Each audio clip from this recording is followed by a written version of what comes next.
Fala pessoal, estamos aqui para mais uma maratona da aprovação. Eu sou o Lucas Padilha, médico de família e comunidade pela USP de Ribeirão Preto, um dos professores responsáveis aqui pela preventiva da MEBRA. E se você quiser, se ficar qualquer dúvida que você não queira colocar aqui nos comentários e quiser acionar aí depois da aula, fica super à vontade para chamar a gente lá pelo Instagram. E a gente vai conversar um pouquinho sobre atenção primária à saúde direcionada para a prova da Unicamp, não apenas sobre a atenção primária à saúde. Então a ideia aqui na maratona, né, é a gente dar o direcionamento sobre alguns temas que podem aparecer na prova. E eu vou conversar com vocês sobre a atenção primária à saúde na Unicamp, fazendo um destaque muito importante, parecidíssimo com o que era cobrado na Unifesp em relação à atenção primária à saúde, principalmente essa parte aqui de cobrar muito NASF. Por isso, a gente até colocou aqui, até o John também fez essa aposta para a prova da Unifesp, a gente conversou com uma equipe aqui que isso pode aparecer bastante nessa prova, inclusive tá na nossa aula de atualidades e atualizações aí de 2023 para as provas de 2024, que a gente sempre dá no nosso intensivo, inclusive QR Code à disposição aí para você conhecer um pouco mais do nosso intensivo. Perfeito? Em relação então à Unicamp, questões conceituais com um raciocínio crítico por trás. A banca da Unicamp é uma banca que se posiciona, inclusive, em relação ao que pensa em relação a políticas públicas de saúde, e isso reflete nas questões, tá bom? Então tem preferência por alguns assuntos, PTS é um desses assuntos, disciplinaridade de trabalho em equipe, então vou colocar para vocês aqui quais são estilos ali, né, interdisciplinar, multidisciplinar, pluridisciplinar, como pode fazer. Cobrava muito sobre NASF aí na prova de fato, né? Até nas provas diretas ali, discursivas, né? Que a Unicamp tem também. Por isso, a gente aposta que possa aparecer EMULT, uma atualização que a gente teve em maio de 2023, que pode aparecer na sua prova. Perfeito? Vamos entender um pouco, então, aqui um caso clínico para entender como isso pode aparecer na prova de APS, na parte de APS da Unicamp. Então, ó, uma mulher de 30 anos de idade, mora na rua, no centro da cidade de São Paulo, e durante a pandemia ela perdeu o trabalho como manicure e passou a viver como trabalhadora do sexo. Atualmente ela tem poucos clientes para comer todo dia, ela depende de doações. É uma situação complexa, pessoal, uma situação complexa a nível individual, mas eu também posso ter situações complexas a nível coletivo. Situação de insegurança alimentar, frequente para outras mulheres aqui também no território, que isso pode acontecer. Essa mulher está vivendo aqui com ansiedade, influenciando o consumo de álcool, outras drogas aqui também. Uma situação complexa agora a nível coletivo, olhando como um todo ali, né? Então, quando a gente fala de atenção primária à saúde, tem esse olhar para o caso, mas também um olhar para o todo. O atendimento individual, então, a gente considera a ponta do iceberg. Então, ali a gente tem uma representação de um problema de fato de saúde pública. Como APS, a gente pode fazer esse manejo aqui. Maneja o problema individual, mas também a gente tem que fazer a abordagem em relação ao território. Tem responsabilidade individual e de território. E é aí que começa a nascer a ideia do projeto terapêutico singular. Eu já começo a trazer aqui para vocês que, apesar de se chamar projeto terapêutico singular, não significa que ele vai ser feito para uma pessoa só. Tá? Então, significa que eu estou singularizando a abordagem que eu vou fazer para aquele caso. Então, eu posso fazer um projeto terapêutico singular para uma família, posso fazer um projeto terapêutico singular até para a comunidade como um todo aqui. Mas o que eu estou fazendo é diagnosticando um problema, fazendo um diagnóstico mais amplo, mais completo ali daquele problema, definindo metas e responsáveis por essas metas também, uma divisão de responsabilidades ali, e esporadicamente ali, de tempos em tempos, periodicamente, melhor dizendo, eu revisito aquelas metas. Então eu defini metas ali na minha reunião de equipe, coloquei pessoas responsáveis, então eu juntei assistente social, médico, médica, enfermeiro, ACS, todo mundo ali, cada um tem uma responsabilidade para a gente abordar aquele caso que a gente estava conversando. Vou reavaliando de tempos em tempos ali para verificar de fato se aquilo que a gente estabeleceu como meta para abordar aquele caso foi executado, se de fato a gente está conseguindo alcançar aquelas metas. Então, periodicamente, a gente reavalia aquele projeto terapêutico singular. Isso pode aparecer dessa forma na sua prova da Unicamp. Perfeito? Falei para vocês que ia mostrar estilos, né, de trabalho em equipe. Olha só. Diferença que a gente tem aqui, né? O que é disciplinaridade pra gente, né? Disciplina é formação profissional e pessoal. Então, quando eu tô falando de terem várias disciplinas, de multidisciplinaridade, por exemplo, aqui, eu estou falando que eu tô saindo do individualismo com o objetivo ali de estudar um trabalho em equipe que seja coordenado. Quando eu falo de equipe quando eu falo de multidisciplinaridade, eu estou falando, existem diferentes disciplinas ali. E só, elas só existem. Dizer que é multi, eu estou quase falando como justaposto aqui, né? Então não tem relação entre elas. Eu preciso que elas consigam trabalhar de forma a ter uma temática em comum e um trabalho também em comum. Não apenas a temática, que nesse caso é a APS, é o cuidado das pessoas, mas que elas consigam trabalhar em comum. E quando eu falo de pluridisciplinaridade, eu estou colocando aqui agora essa temática em comum, eu começo a ter relação entre esses diferentes pontos, mas o que eu quero chegar é nesses próximos níveis, por exemplo, de interdisciplinaridade. Eu tenho um trabalho aqui que, de fato, além de ter essa temática em comum, existe uma ação de trabalho coordenada. O trabalho de um reflete no de outro aqui. Mais do que isso, por refletir o trabalho de um no outro, existe cooperação e diálogo entre todas essas disciplinas. É aqui que vai entrar a reunião de equipe que você não participava no seu internato. Então é aqui que vai entrar o projeto terapêutico singular, por exemplo, tá bom? E mais do que isso, né? Eu posso transcender para uma transdisciplinaridade. Aqui eu tenho, de fato, a cooperação entre todas as disciplinas, a interdisciplinaridade sendo ainda aparecendo aqui como uma transdisciplinaridade. Perfeito? Então, para a gente entender por que isso é importante, para o modelo da Unicamp isso é importantíssimo, o trabalho em equipe é posto ali nas provas como um modelo de gestão em saúde. Então isso faz com que eu reflita sobre o trabalho que está sendo feito, com que eu ganhe eficiência, porque eu estou maximizando o alcance do que eu posso oferecer para aquela pessoa. Se eu, enquanto médico, oferecia só o meu saber, agora que eu tenho um diálogo compartilhado ali com a minha equipe, eu tenho também esse saber compartilhado e consigo oferecer isso também para os meus pacientes, tá bom? Com isso eu ganho eficiência e mais do que isso. Se eu coloco cada pessoa para fazer aquilo que realmente ela estudou para fazer, se capacitou para fazer e gosta de fazer, eu tenho também uma maior satisfação e um maior protagonismo dessas pessoas e uma melhor divisão de responsabilidades, tá bom? Lembrando que o foco de tudo sempre é o cliente final ali dessa atenção primária à saúde, né? O paciente que vai consumir esse produto APS ali. De fato, o foco é no usuário e isso melhora muito também a satisfação dele com o uso daquele serviço. Perfeito? Isso aqui serve para quebrar um raciocínio, e lembrem-se, eu falei para vocês que a Unicamp gosta de ter esse tipo de posicionamento também, de que o médico, a médica está acima do bem e do mal ali na equipe, né? Não é uma hierarquia onde o médico, onde a médica é dona de todo o conhecimento ali, tá bom? Todos são importantes e isso é a base do projeto terapêutico singular. Perfeito? Então esse trabalho em equipe aqui, ele é muito potencializado quando em maio desse ano, no dia 22 de maio de 2023, a gente tem a publicação ali do eMulti. O que é esse eMulti? De onde ele surge? O que está acontecendo aqui para esse eMulti surgir? Então isso vai estar na nossa aula de atualidades e atualizações. Eu tenho um novo modelo de atenção, prestem atenção. Ele não vem para substituir o NASF, tá bom? Então não entra assim, ó, eu vou substituir o NASF. Inclusive, ó, institui, define e cria um incentivo financeiro federal para a implantação, custeio e desempenho para as modalidades de equipes multiprofissionais na atenção primária à saúde. Não vem para substituir o NASF, mas é exatamente o que o NASF faz, né? Então, assim, tem inclusive modelos e tamanhos diferentes de equipes, remuneração diferente, carga horária diferente para cada tipo de equipe. A gente aposta que isso possa aparecer nas provas desse ano, inclusive da Unicamp, tá bom? Como que isso poderia aparecer na prova da Unicamp? Eu mesmo te respondo agora aqui, ó. Equipe de saúde da família recebe uma solicitação da escola do bairro para que providencie consulta com psicólogo para menina de 9 anos de idade que apresenta uma dificuldade de aprendizagem. A equipe conhece a família da criança. O pai está recluso, a mãe trabalha como doméstica e o irmão de 16 anos abandonou o colégio. A equipe deve, e isso é uma das coisas que eu acho fantástico na Unicamp, comando em caixa alta aqui, né, para você não ter dúvida do que está sendo perguntado.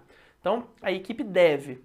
Pessoal, um caso extremamente complexo, com várias nuances aqui. Precisa de serviço social, precisa de psicólogo, precisa da medicina, precisa da enfermagem, precisa do agente comunitário de saúde. Então, antes que eu denuncie a mãe por negligência, que eu encaminhe o caso ao Conselho Tutelar, eu vou chamar, inclusive, representantes desse Conselho Tutelar para participar da elaboração do meu projeto terapêutico singular. Perfeito? Então, quis dar essa voltinha aqui com vocês em relação à atenção primária à saúde. É claro, né? Atenção primária à saúde na Unicamp envolve muito mais coisas do que isso, mas aqui a gente queria dar esse gostinho para vocês do que pode aparecer e como aparece de fato na prova, para que isso já ajude vocês também. Perfeito? Com isso, eu me sinto já tranquilo para a gente conversar um pouquinho sobre esse outro tema. Estudos epidemiológicos, a classificação dos estudos epidemiológicos, como pode aparecer na prova da Unicamp. Como que isso pode aparecer? Na Unicamp, os enunciados costumam ser médios ou longos em relação a esse tema. No geral, um pouquinho mais curtos. A prova da Unicamp é meio que uma gincana, né, assim, mais para médio do que para longo. Eu estou dizendo longo aqui em relação à prova como um todo. Ela fica um pouquinho maior. Mas, no geral, esses enunciados são médios ali. A prova da Unicamp é uma prova bem direta, né? Sou completamente suspeito para falar. Acho que é a prova que eu mais gosto aí de avaliar. Acho uma prova bem elaborada, enfim. O nível de dificuldade dessas provas é direto, então assim, é simples. Ser simples não significa que é fácil, né? Porque já dizia Leonardo da Vinci aí que a simplicidade é o mais alto grau de sofisticação, né? Para a gente chegar ao ponto de explicar uma coisa de forma simples, acho que você entendeu bem aquela coisa. Então, é simples. Então, afirma qual é o delineamento do estudo apresentado. Coloca o estudo, me fala, classifica esse estudo aqui para mim, tá bom? Algumas outras questões, tem um assunto um pouco mais específico aqui, né? Não é muito o perfil da Unicamp, mas já caiu em relação à eficiência, eficácia e efetividade. Para isso, então, para a prova da Unicamp, importante que você domine delineamento dos estudos, como que eu classifico os estudos epidemiológicos, né? Quando que o estudo é um estudo de coorte, de caso controle, que é a principal diferenciação que a gente fica em dúvida ali, né? E aí o principal é a linha do tempo, né? Um é retrospectivo e o coorte é prospectivo. Os pontos fortes e a fragilidade de cada tipo de estudo, né? O que me faz querer fazer um estudo de coorte ou um estudo de caso controle, né? Por que um estudo ecológico pode ser muito bom para mim? Por que o transversal é bom que ele seja rápido e barato? Mas qual que é a fragilidade dele, então, por ser rápido e barato, né? E medidas de frequência e medidas de associação que eu posso calcular em cada um deles, né? Risco relativo, odds ratio, razão de prevalências, as principais das medidas que a gente tem aqui de associação e de frequência, incidência e prevalência principalmente. Perfeito? O que eu acho que é importante a gente destacar de todos os estudos que a gente pode ver na prova aqui? Ensaio clínico. Porque as fases do ensaio clínico começaram a ganhar um protagonismo aí quando a gente estava começando a falar de pandemia, de criação de vacina, de criação de medicamentos. Então, vou destrinchar um pouquinho aqui para vocês essas fases para a gente entender um pouco melhor, tá bom? Alguns conceitos também na hora de fazer esse estudo, né? O estudo ser simples cego, duplo cego, triplo cego, o que significa, né? Importante que você estude também os conceitos de eficiência, eficácia, efetividade, como que isso pode aparecer, isso traz muito valor para você na prova, não só da Unicamp, né? Sírio, Einstein, Unifesp também cobra dessa forma, tá bom? E os níveis de evidência dos estudos.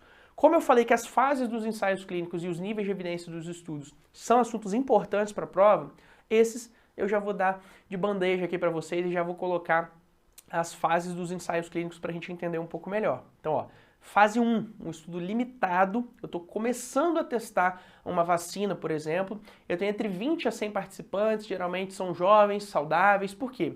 O meu objetivo da fase 1 é testar segurança e possíveis reações indesejadas. Então eu não posso testar isso, a primeira fase de testagem aqui, numa população extremamente vulnerável, como é a população idosa, a população que tem muitas comorbidades, por exemplo. Então eu começo esse teste com pacientes jovens e saudáveis. Aí eu vou partir para a fase 2 do meu estudo. Também tenho poucos participantes, aqui coloquei entre 70 e 200 participantes, que no geral é o que a gente tem. Eu ainda tenho a presença de pacientes que têm a doença que eu estou estudando ali, para o caso de desenvolvimento de um remédio para a doença, né? Mas pensando no desenvolvimento da vacina, por exemplo, é importante a gente falar. Os residentes do interior de São Paulo entraram nessa fase 2 aqui do teste da vacina, da Coronavac, que a gente teve aqui no Brasil, tá bom? Então, lembro dos residentes lá da USP Ribeirão também que participaram desse estudo aqui. Por quê? Eu ainda tenho pacientes jovens e saudáveis, né, que é o que se considera que um residente seja. Qual que é o objetivo, né, dessa fase 2 aqui pra gente?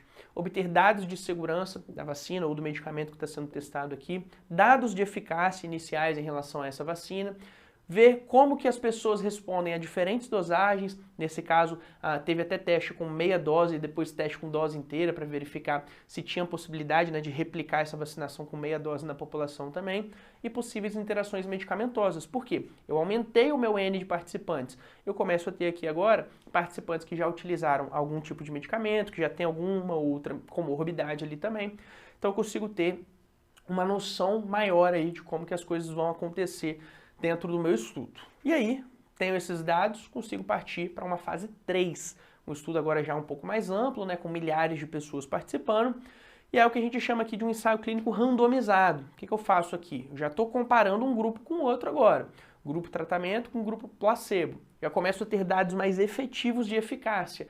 Já consigo ver qual é a posologia indicada, qual é a segurança. Consigo formar aqui a bula do remédio ou da vacina, né? Eu já tenho dados que me façam perceber aqui efeitos colaterais que possam aparecer. Só que tem um ponto importante. Tem efeito colateral que ele aparece de 1 a cada 200 mil pessoas que utilizam o medicamento. Beleza, é muito raro. Se eu estou testando com 3 mil participantes aqui, esse efeito colateral pode não aparecer no meu estudo. Qual que é o viés que eu tenho disso aqui? Como que eu faço para mitigá-lo, principalmente, né? Quando eu coloco essa medicação, essa vacina para a população, eu continuo vigiando.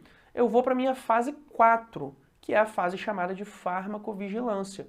Quando eu coloco essa medicação para a população de uma maneira geral, eu continuo monitorando ali o que está acontecendo com as pessoas que estão utilizando. Porque aí sim, quando eu tenho 200 mil pessoas utilizando agora, quando eu tenho 1 milhão de pessoas utilizando esse medicamento, se tem um evento adverso que era mais raro de aparecer, agora é o momento que ele efetivamente aparece, a gente consegue fazer essa observação e precisa ser notificado, beleza? Isso é notificação obrigatória quando eu tenho evento adverso aqui, principalmente quando a gente está falando em relação à vacina.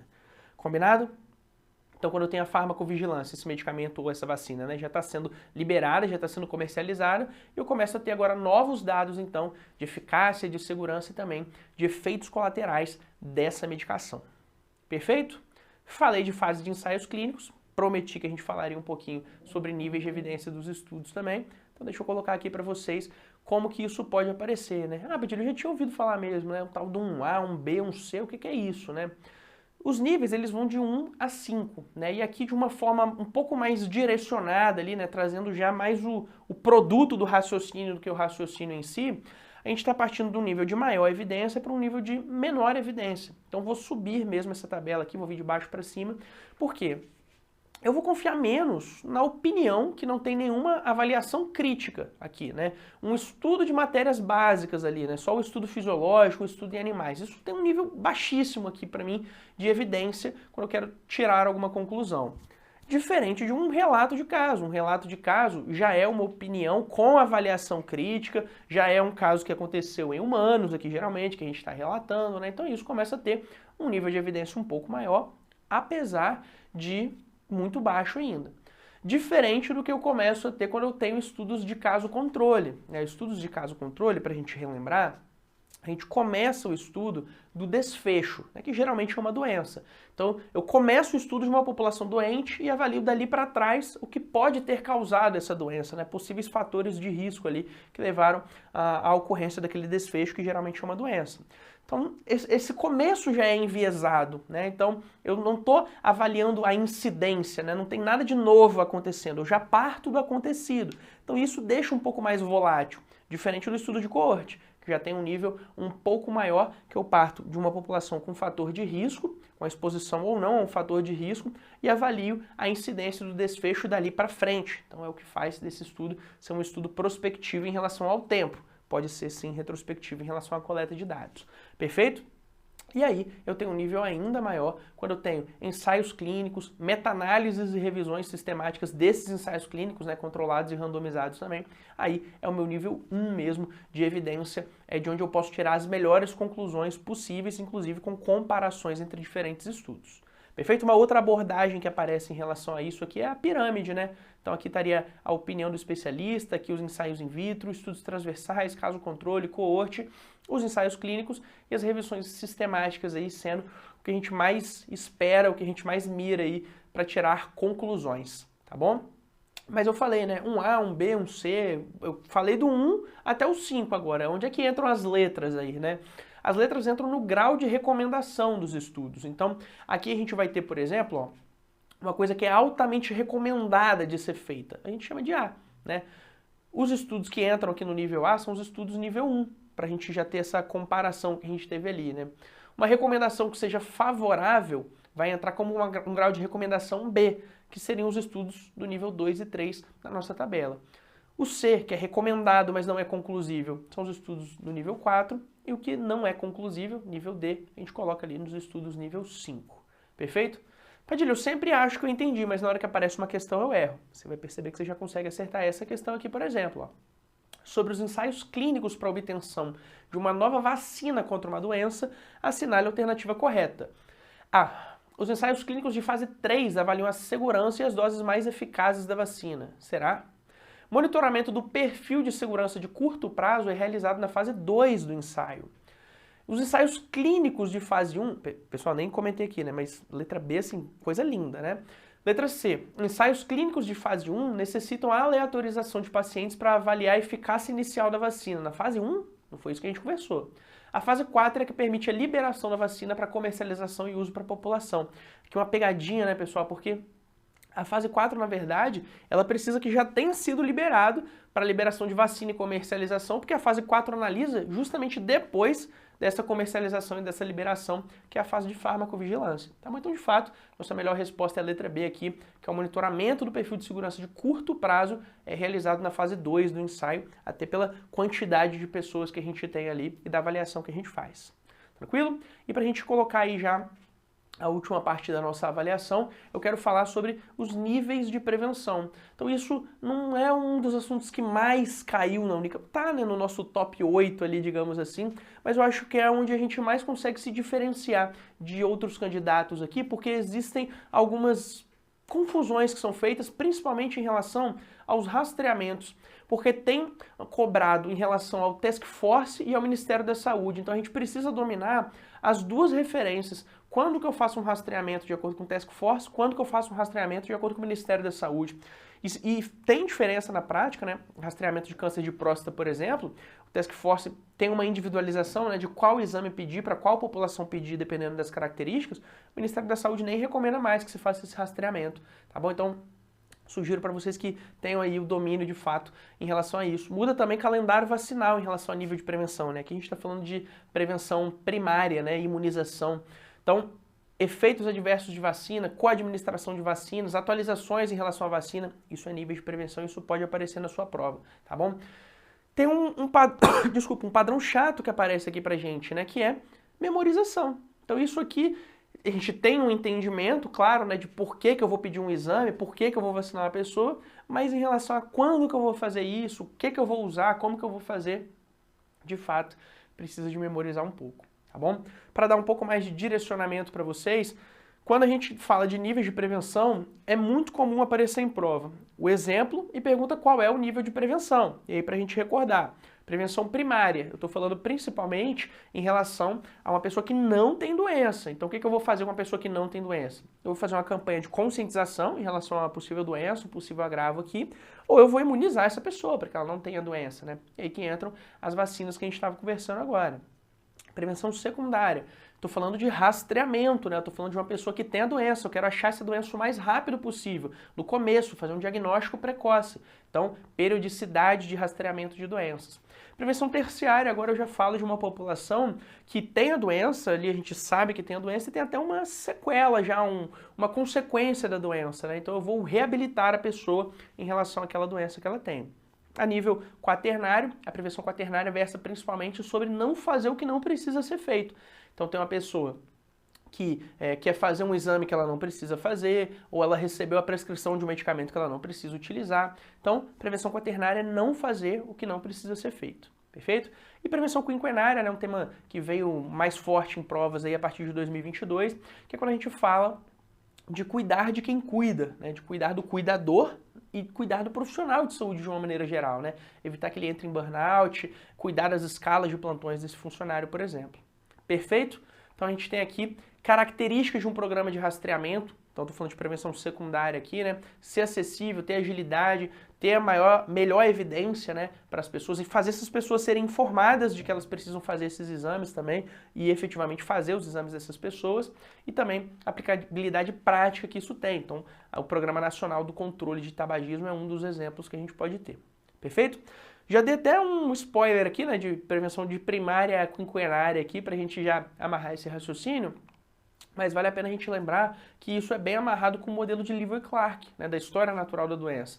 Então a prevenção primária, ou a prevenção que é a promoção ou a proteção específica para uma doença, ela acontece antes dessa pessoa ter a doença, num período que é chamado por Lewis-Clark de período pré-patogênico. Quando eu tenho a doença, eu faço aqui a prevenção secundária, a prevenção terciária. De uma maneira geral, independente da doença ou não, a prevenção quaternária, em relação a não fazer o que não precisa ser feito, né? E aí esse é um conceito que veio de Mark Jamul, um médico de família, e aí já vem bem depois do modelo de Lewis-Clark mesmo. E a prevenção quinquenária é um tema um pouco mais recente aí, já na segunda década do século XXI mesmo, que começou a ser consolidado em relação ao cuidado do cuidador, né? Cuidar de quem cuida. Perfeito? Vamos lá então, sendo mais específico para vocês, para caso isso apareça em prova. Falei que era memorização, vou colocar aqui para vocês para a gente consolidar. Osteoporose, o Ministério da Saúde não recomenda que se faça essa avaliação, tá bom? Agora o Task Force acha que precisa ser feito. O grau de recomendação para o Ministério da Saúde é D, não faz. Para o Task Force é B, tá bom? E aí coloquei aqui para vocês, ó, quem tem que fazer a densitometria, qual é a periodicidade e qual é o exame, né? Que no caso é a densitometria para a gente fazer o rastreamento da osteoporose. Tá bom? A mesma coisa fiz para outras doenças aqui. Neoplasia de colo uterino. Para o Ministério da Saúde, mulheres de 25 a 64 anos, diferente do Task Force. O Task Force é de 21 a 65 anos. Então aqui a gente vai ter, ó, de 2 anos, né, 2 anos consecutivos, 2 normais eu faço a cada 3 anos. No Task Force isso vai mudar. Já tem uma próxima tabela aqui para vocês verem. O exame que a gente faz aqui é o Papa Nicolau. Para o Task Force também tem indicações diferentes aí dos exames e o grau de recomendação é A nos dois. Mas para o Task Force, ó, como eu disse, 21 a 65 anos, mas eu tenho uma colpostologia alcoótica a cada 3 anos. Se for mulher entre 21 e 29 anos, se for entre 30 e 65, vai depender de qual é a característica da mulher para ver se eu vou fazer a cito mais o teste de HPV ou não. Então, características diferentes, periodicidades diferentes para um mesmo exame, para um mesmo rastreamento que a gente tem, tá bom? Na neoplasia de colo retal, a gente também tem divergências em relação a isso. A principal, Ministério da Saúde, de 50 a 75 anos. Para o Ministério da Saúde é essa idade, para o Task Force a gente começa com 45 anos, tá bom? Já está aqui na próxima tabela para vocês já verem, ó, 45 anos, tá bom?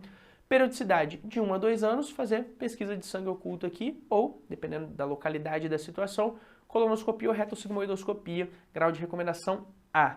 Perfeito?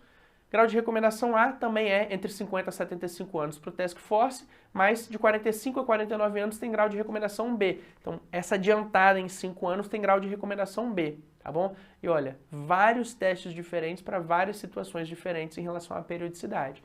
Eu tinha avisado antes que era memorização, né, pessoal? Então, de fato aqui não é a matéria mais gostosinha da gente estudar, porque é bem direto ao ponto, mas é importante que a gente saiba essas diferenças, tá bom? Para mama também tem diferenças, né? 50 a 69 anos para o Ministério da Saúde, o Task Force vai colocar até 74 anos aqui, né? Vou já mostrar aqui para vocês, destaquei. De fato, de 2 em 2 anos, com mamografia e grau de recomendação B. Isso aqui é coincidência mesmo para os três, tá bom? Coincidência, né? Eles coincidem, são iguais mesmo, né? Não significa que foi ao acaso, uma coincidência, mas a mudança aqui é em relação à idade, tá bom? 69 anos para o Ministério da Saúde, 74 para o Task Force. Em relação à próstata, como eu havia dito para vocês, o Ministério da Saúde não recomenda, o Task Force tem essa recomendação aí de fazer de 55 a 69 anos, uma periodicidade não definida, o exame de PSA, e o grau de recomendação é C, né? Acaba virando uma decisão compartilhada ali com o paciente. Perfeito? Vamos ver uma questãozinha então de nível de prevenção para vocês verem que vocês sabem isso de fato. Questão da Unicamp de 2020, tá bom? Uma mulher de 90 anos foi levada ao pronto-socorro por episódio único de vômito e desidratação. Realizado tomografia de abdômen, exame laboratorial, endoscopia, colonoscopia, tudo com resultado normal. Em antecedente pessoal, ela tinha uma síndrome demencial avançada. Após a internação, não foi mais capaz de deambular. Sofreu um monte de procedimento invasivo que acabou gerando uma certa sequela importante para ela aí. E aí a pergunta é direta. A proteção contra intervenções desnecessárias corresponde à prevenção quaternária, terciária, primária ou secundária, pessoal?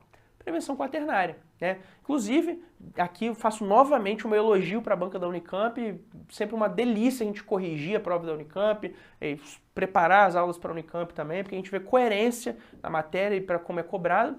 O comando dessa questão era muito claro, você não precisava nem ler o enunciado, né? Claro que, não estou falando não leia enunciado, né? Mas comece a prova da Unicamp lendo qual é o comando da questão ali. Os enunciados costumam ser curtos, no máximo médios ali, já vai te dar um direcionamento bom também. Nesse caso, prevenção quaternária. O ideal aqui era não fazer o que não precisava ser feito para essa vozinha. Perfeito? Com isso, eu me sinto super tranquilo para devolver a sua vida aí para você. Desejar um forte abraço, bons estudos aí para você, um beijo no seu coração. Não deixe aí, caso você não seja aluno, né, de virar nosso aluno aí no intensivo também. Espero você lá, que a gente tem muito mais direcionamento, não apenas para a prova da Unicamp, mas para as grandes instituições de São Paulo, tá bom? Bons estudos por aí, até a próxima. Tchau, tchau.